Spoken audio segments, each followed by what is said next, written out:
Good morning. My name is Jessica Freeman. I'm here with Beta Virtual Saturday morning, which means it is time for our favorite Saturday morning strategy tips. When you're investing in crypto, what do you do? So I thought today, kind of continuing along last week's theme about how last week I think I talked about how to pick an exchange, which is kind of basic, but then again, you gotta have some way of picking an exchange. So today, I thought we could just talk for a couple minutes about other like little tiny safety tips and diversification and all that sort of thing, and especially diversification. Because last week I was really concerned about this client who lost money in Binance US. Still don't have details on it, still don't know exactly what happened, but I do want to say, like, first off, if you are in crypto, it's a really good idea. Actually, I think if you're anywhere, like it's kind of a good idea to have money in different places. So in your normal life, if you have, like, for instance, I have a bank account, I have a brokerage account, I have a money market fund with another company, and sometimes I think it's too much trouble and you got to like have statements from all three and maybe report taxes on all three and all that sort of thing. But sometimes I think it's a good idea. Like when the banks were all failing in March, it was like, well, I mean, if you have all of your money in one bank and then that is the bank that fails, you would kind of be in a lot of trouble. So I think the same thing is really true with crypto. And from the very beginning, the first class that I took, they definitely talked about diversifying, about splitting up your money, not putting it all in the same place. And I think that's a great idea. I do have multiple exchanges. But then you have to decide which is too much and which is too little. So is it good to have like 10 places, or is that too much to keep track of? And like if you're going to just hodl coins, if you're going to like buy them and hold them long term, I mean, I think it's a good idea to have like your like if you're hodling and you're not trading or bot trading or whatever, I think it's a really good idea to have your stuff in like one place, not in one place, in a place that you control. So like a wallet. And then it's like, well, how many wallets do you want to have? And we have some clients, oh my gosh, they drive me a little bit crazy because they've got 100 different wallet addresses and you're like, okay, great. And of course, when they put them into the software, they don't always understand about labels. And so then they've got all these things mixed together and you're just like, okay, there's an error in here somewhere, but we've got 10 different Ethereum MetaMask wallets. And so which one actually has the error? And of course, we have ways to figure that out. We have the software that uses labels, and we actually have figured out even another way in the software to figure out which is coming from which is really great.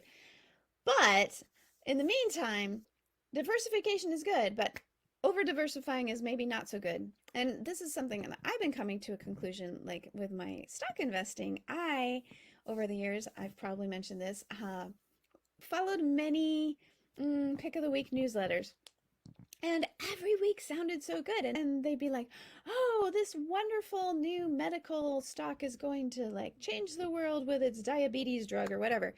And you go, oh, that sounds cool. And you never know which one's going to hit big. So you're like, oh, I'll buy, but you don't want to risk too much. So I'd like put 500 in this, 1,000 in that. And like at the end of the year, I look at all these positions and I have like, 20 positions that have now shrunk to $200. And you're like, that seems like too much work. Keeping track of it and making sure that the company doesn't go bankrupt when I'm not looking and all this sort of thing. So I think you have to find that balance between over diversification and some diversification. Some diversification is good, over diversification, not so much. But if you're hodling Bitcoin, I don't think it's a good idea to put all of it in one basket. Like, for instance, when I started hodling Bitcoin, I was buying $10 a day through a company called Swan Bitcoin, which is great because, like, you set it up.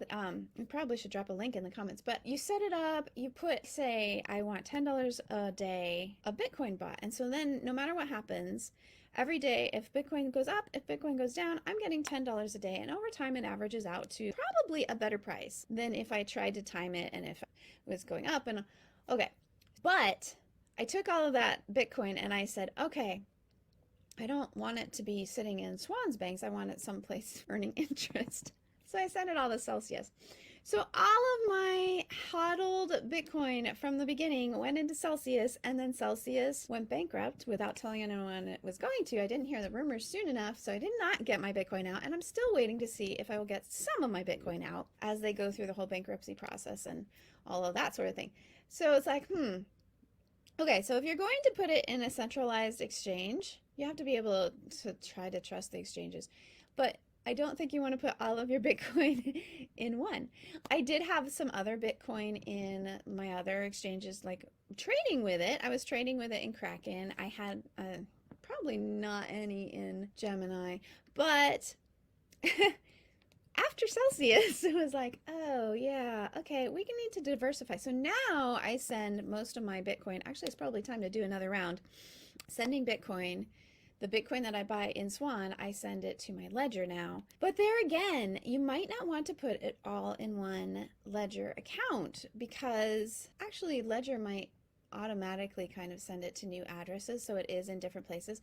But the thing you want to be careful with when you're doing decentralized investing is that if somebody got a hold of your wallet keys and your passphrase, or they built some kind of hack or something like that, they could go in and take all of your stuff. So it's always a good idea to have a little bit here and a little bit there. Yeah, and listen to those rumors about the exchanges. With crypto especially, it seems so volatile and all this crazy stuff that just be safe and be diversified. And that brings me to my other point I wanted to make this morning. I've been making a video course all week about how to know when you need help with your taxes and when you can probably do it by yourself. So I've made this little mini course, and actually the link is in the checking it out. And what it takes you through is like the different things that you need to report on your taxes. So that's kind of informational. And then also the simple situation. And here's the complicated situation. And if you have more complicated situations than simple situations, you might really think about getting help with someone like us. We help people figure out all the complicated, like if they've been moving across the blockchain and they have 12 different MetaMask Ethereum wallets and they need to reconcile and they have no idea how to do it. That's like our specialty. But on the other hand, if you have all of your stuff in one exchange and you haven't diversified at all, it's very simple to do your taxes, because usually you can just push a button somewhere in the exchange, or the exchange will provide access to a crypto software. And then you connect with that crypto software and push the button, and then it'll print off your stuff. And so it's usually pretty easy if we do that. And hello, I have a friend. Yeah, so lots of choices there. But anyways, okay, so there's a link in the comments if you're interested in checking out this little mini course and seeing how complicated your situation sounds like it might be, so you can figure out if you need help and all that sort of thing. But while I was making it, I did one section all about junk airdrops, which is one of my favorite subjects. But this whole reverse junk airdrop thing, there are people out there using AI to create addresses that look really similar to the address you send things to, and then they kind of duplicate your transaction and they kind of make it look like you sent it out twice. And it's usually with like a stable coin like USDT or USDC. And so, you sent $500 of USDT somewhere, and then 10 seconds later, you have another transaction in your wallet that says you sent 500 USDT somewhere, except you didn't have 1,000 USDT, you only had 500. So I'm not sure quite how they managed to do that, how they managed to send stuff out of your wallet that you don't actually have. I mean, it's really weird. But they figured out some way to do it, and they create these addresses. And so the first thing that I learned, the first thing was diversify. And the second thing was, when you're sending money from one place to another, you need to check your address and verify it's the same as what you intended.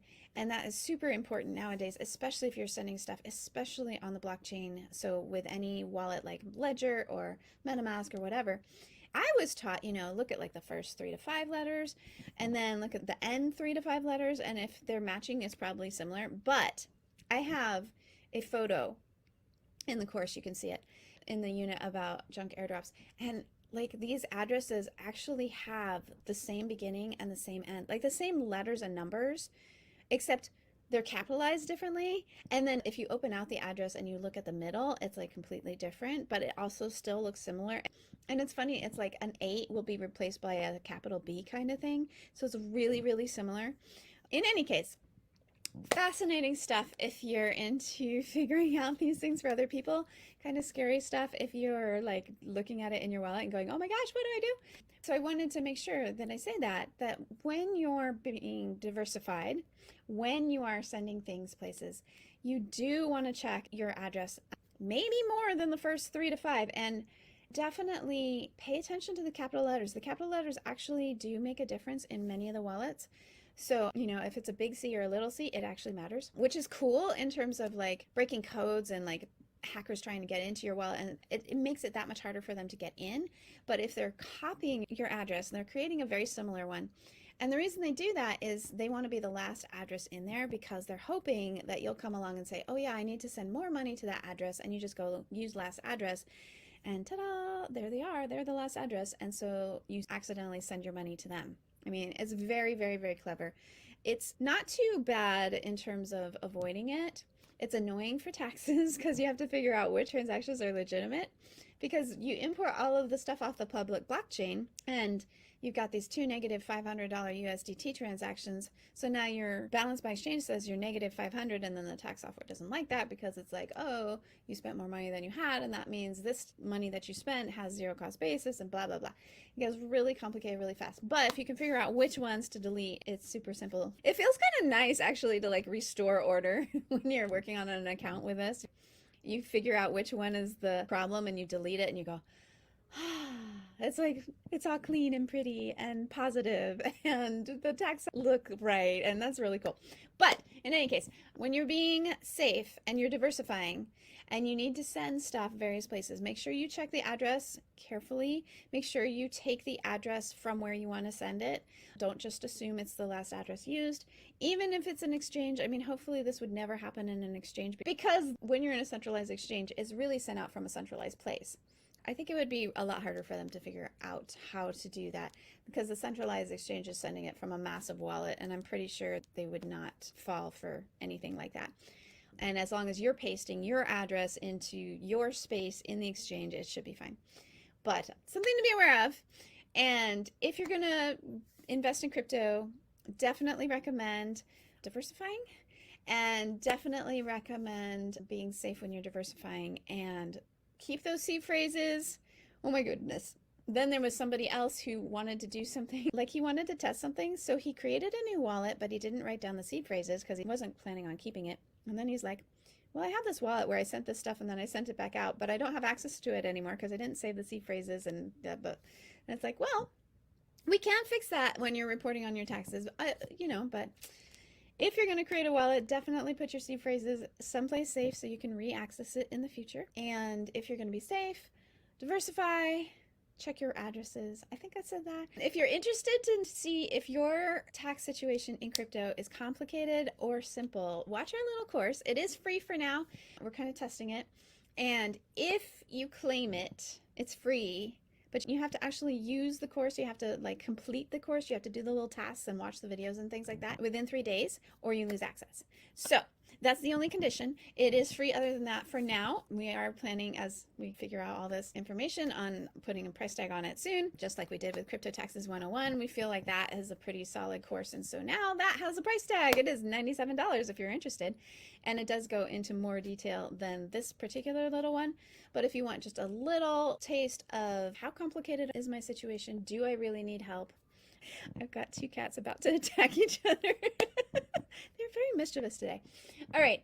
But that is it from me on a Saturday morning. I hope you have a great weekend, and we'll see you another time. If you have any questions, we are here Tuesdays and Thursdays at 4 p.m. Eastern talking about crypto taxes, and Saturdays talking more about strategy and how to be safe with crypto. We love messages, so message us, and we'll see you later. Bye.